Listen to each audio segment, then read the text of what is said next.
همینجا جبهه مقاومت یا مخالفین مسلح یک شایعات همی تو پاش کرده بود که در این منطقه یک داره مشکلات به وجود آورده بود این واقعیت داره.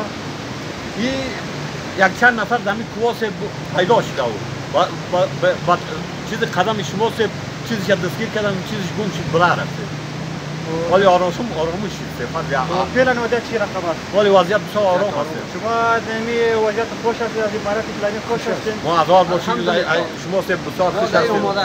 ما بسیار ما مردم بسیار هم کردیم هیچ گپ نیست آرام هستیم هر طرف که میریم هیچ گپ نیست نه دزد است نه کلام چیز دیگه است ما از شما بسیار آرام هستیم سبب با کلام‌های شما منطقه ما بسیار آرام شده است. مشکلات کو نیست؟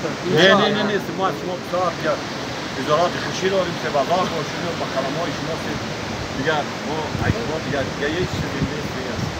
تشکر دیدم سلامت باشید شما خدا ناظر باشید ان شاء الله شما همکار باشید نمی ان شاء الله شما همکار در خدمت نمی ملت شریف ورتاج هستید ان شاء الله هر نوع خدمت یا هر کلام دوست کرک که برای ما ان شاء الله رو می‌دید یا در این منطقه دیگه با ما شما نور دیده هستید ما در نوم از شما مردم بسیار هزار خوشی داریم دیگه هیچ گپی ما نیست آرامی است بازار باشید.